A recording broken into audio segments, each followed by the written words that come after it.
Hello hello hello बच्चे बाटी, कैसे हो आप लोग। और आई होप आपकी सीए फाउंडेशन की सितंबर अटेम्प्ट की तैयारियां जोरों शोरों पर होगी। सितंबर 2026 अटेम्प्ट के लिए आपकी पढ़ाइयां अच्छे से चल रही होगी और इसी को लेकर आज मैं लेकर आया हूं बहुत ही इंपॉर्टेंट वीडियो।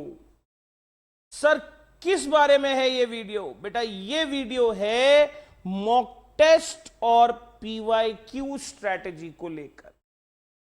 देखिए, एक बात तो तय मान लीजिए दोस्तों कि सीए फाउंडेशन सिर्फ और सिर्फ सिलेबस कंप्लीट करने से पास नहीं होगा। हो सकता है आप ये कहें कि ये सर कितना नेगेटिव बात कर रहे हैं,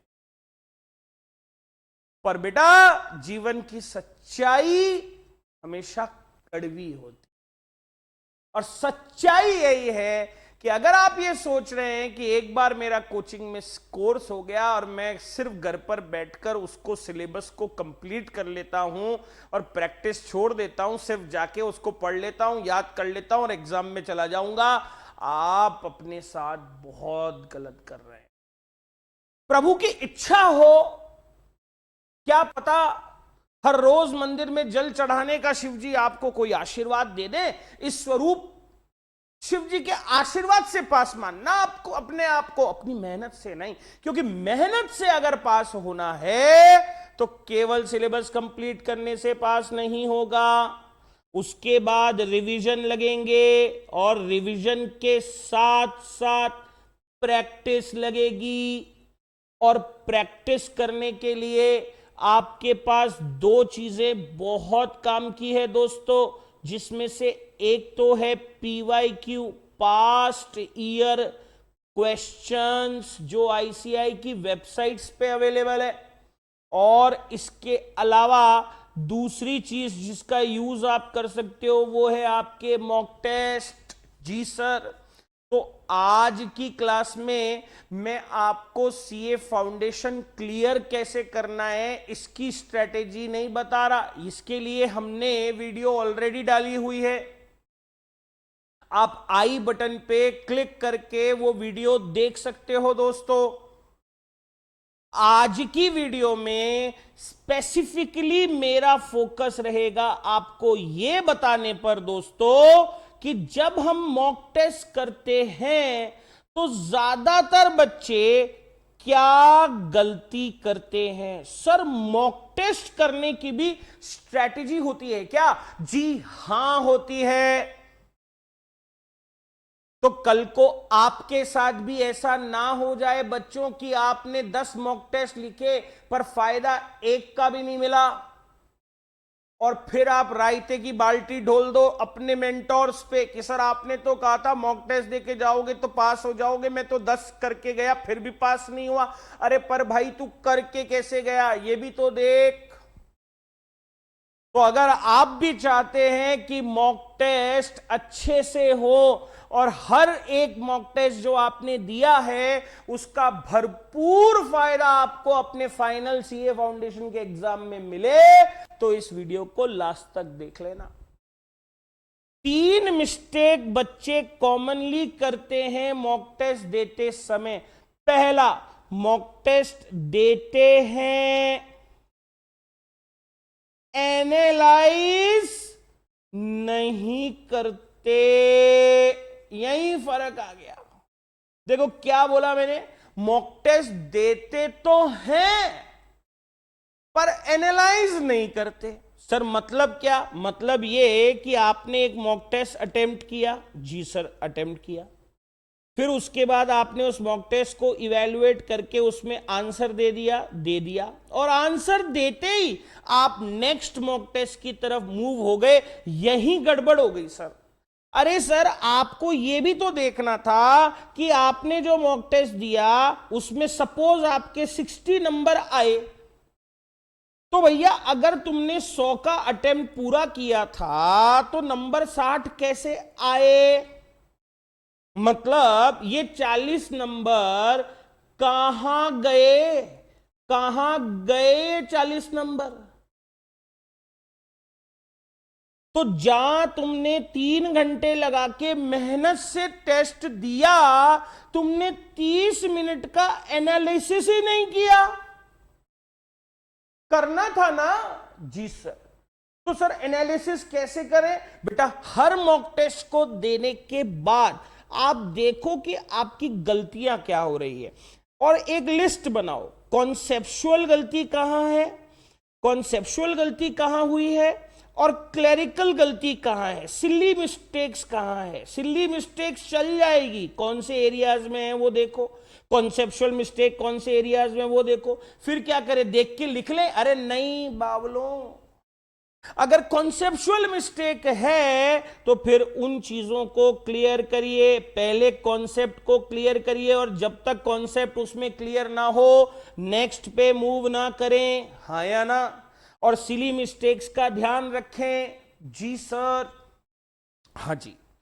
और बताएं सर, और क्या करें? तो देखो पहला मिस्टेक तो सबसे ज्यादातर बच्चे यही मिस्टेक करते हैं। ज्ञान तो कहीं से भी ले लेते हैं कि मॉक टेस्ट देना है, पर देना कैसे है ये नहीं देखते हैं। मॉक टेस्ट दीजिए, लेकिन देने के साथ साथ नेक्स्ट पे तभी मूव करिए जब पहले वाला मॉक टेस्ट आप पूरी तरीके से एनालाइज कर ले कि हमारी गलती कहां कहां है, हमें कॉन्सेप्चुअली मिस्टेक्स कहां हो रही है, क्लरिकल मिस्टेक्स हमसे कहां हो रही है, ये सब भी आपको देखना पड़ेगा। जी सर। सर ये तो चलो एक मिस्टेक हो गई, दूसरी मिस्टेक बताओ सर। एग्जाम जैसी कंडीशंस में मॉक टेस्ट ना देना। समझना मेरी बात। जब आप मॉक टेस्ट दे रहे थे तो आपका बाबू सोना चालू था, मोबाइल चालू था, हाँ या ना?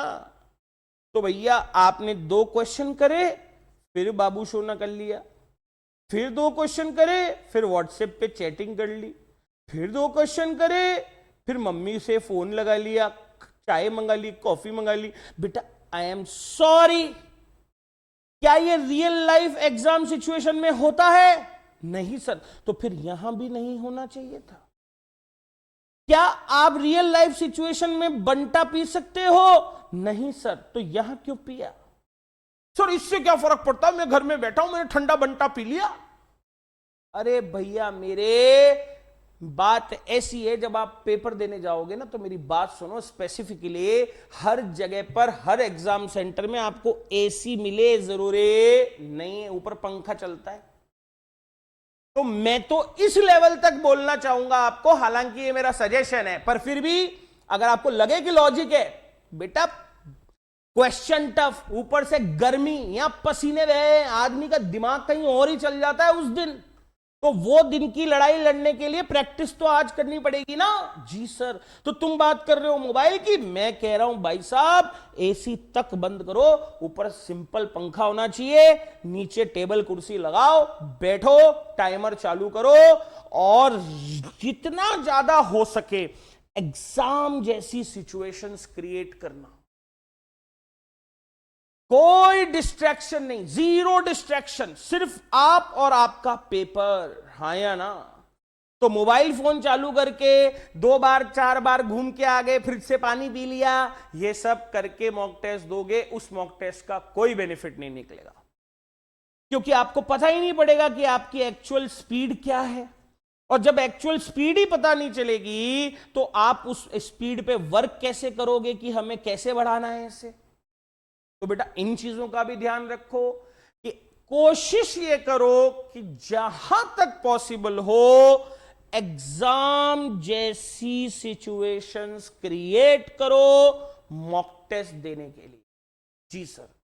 सर इसके बाद और बताइए ना, और क्या प्रॉब्लम होती है? देखिए स्पेसिफिकली सीए फाउंडेशन स्टूडेंट जो सबसे बड़ी गलती करते हैं वो क्या करते हैं, अकाउंट्स क्योंकि फेवरेट सब्जेक्ट होता है, सब्जेक्टिव आता है, तो वो इसके मॉक टेस्ट प्रसन्न होकर देते हैं, बड़े मजे से देते हैं, बड़े मजे से देते हैं, बहुत मजा आ रहा है सर, 70 आ रहे हैं, 80 आ रहे हैं, अच्छा जी। बिजनेस मैथमेटिक्स सॉरी और इस अकाउंट्स के साथ साथ लॉ के भी मॉक टेस्ट खूब देते हैं बच्चे कि सर लॉ से डर लगता है, लॉ तो वैसे ही टफ है, हमको इतना करना है। भैया जरूरी, बिल्कुल सही है, मैं मना नहीं कर रहा इसके मॉक टेस्ट होने चाहिए, बट तीसरा गड़बड़ वो करते हैं, ऑब्जेक्टिव पेपर्स को कैजुअली ले लेते हैं। सर ये तो ऑब्जेक्टिव है, ये तो हो ही जाएगा। ये एटीट्यूड आपको उस भीड़ का हिस्सा बना देगा जो हर फाउंडेशन के रिजल्ट के बाद निकलती है रोती हुई। और अगर आप उस भीड़ का हिस्सा नहीं बनना चाहते, आप उस भीड़ का हिस्सा बनना चाहते हो तो आगे जाके इंटर ज्वाइन करे, तो बेटा ये गलती मत करना। ऑब्जेक्टिव पेपर्स को कैजुअली मत लेना।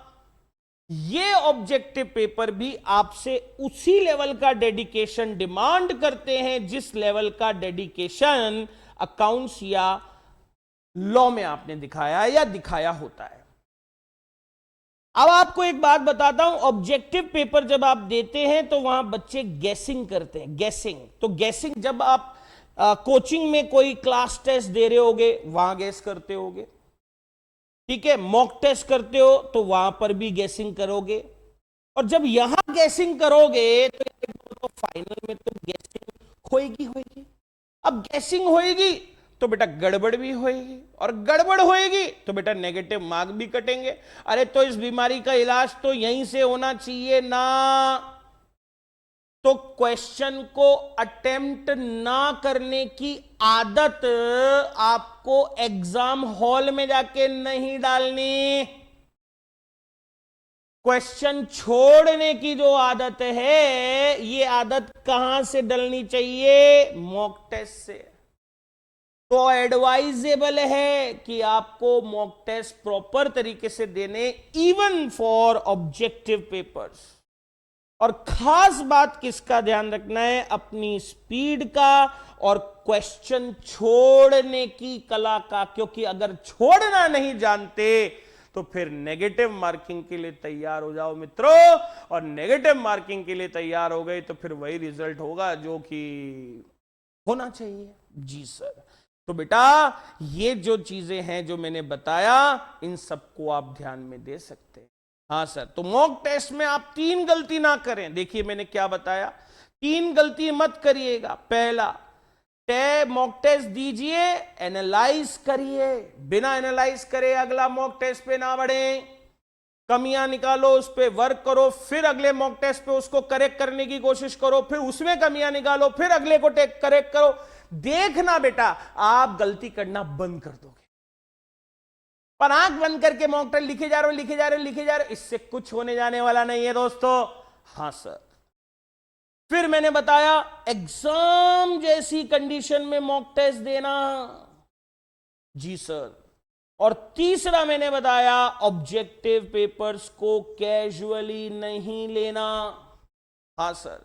सर ये तो बात हो गई मॉक टेस्ट की, सर थोड़ा सा पीवाईक्यूज पर ज्ञान दे सकते हो क्या? बिल्कुल दे सकते हैं बेटा। PYQ, past year questions, PYQ, past year questions. जी सर। तो मैं एडवाइस ये करता हूं बच्चों को कि जब आपका एक बार कोर्स कंप्लीट हो गया और जब आप फर्स्ट रिवीजन लगाते हो, मुझे ऐसा लगता है कि आपको पिछले 3 से 4 अटेम्प्ट्स के पीवाईक्यू जरूर करने चाहिए। और मेरे को लगता है कि आप अपना जो भी मटेरियल है आपको उसको देखें। पीवाईक्यू से आपको एक बहुत इंपॉर्टेंट बात समझ में आती है, और वो क्या?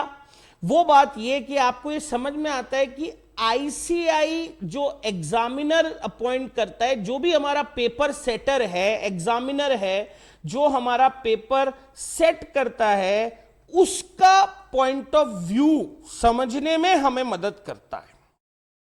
तो कौन से टॉपिक से सवाल केस बेस्ड प्रैक्टिकल अप्रोच के साथ आ सकते हैं, कौन सा topic bluntly directly theory based आ सकता है, ये जानने में आपकी मदद ये पीवाईक्यूज करते हैं दोस्तों। तो मुझे लगता है कि जब आप फर्स्ट टाइम रिवीजन कर रहे हैं, एडवाइजेबल तो वैसे ये है कि जब आप पहली बार सिलेबस कर रहे हो खुद से तभी पीवाई की चालू हो जाए, बट फिर भी मैं ये कहता हूं फर्स्ट रिवीजन जब लगा रहे हो तब कर लेना। तो इसका एक और बेनिफिट होगा कि सेकंड और थर्ड रिवीजन आपका जल्दी हो जाएगा। उसका कारण है कि आपको पता है कौन से वाले टॉपिक को रिवाइज करना है और कौन से वाले को सिर्फ फटाफट पढ़ के छोड़ देना है, हाँ या ना। तो आपका जो एबीसी एनालिसिस है वो करने में भी आपको ये मदद करता है। तो पीवाईक्यूज भी बहुत इंपॉर्टेंट रोल प्ले करते हैं। तो PYQs along with your revision 1 and revision 2 आप करिए और रिवीजन 3 के साथ मॉक टेस्ट देना चालू करिए। इसी स्ट्रेटेजी पे अगर आप वर्क करेंगे, I assure you, you will pass this coming September CA foundation attempt in very good marks percentage, in terms of percentage. Yes sir. तो बेटा ये सब बातें आई होप आप लोगों को समझ आई होगी। ऐसे यूजफुल स्ट्रैटेजी और इंसाइटफुल वीडियो के लिए लाइक करिए, सब्सक्राइब करिए आपके फेवरेट चैनल को for CA education Samaria classes, learning towards infinity. This is your law mentor VPS signing off. Thank you very much and best of luck for your studies.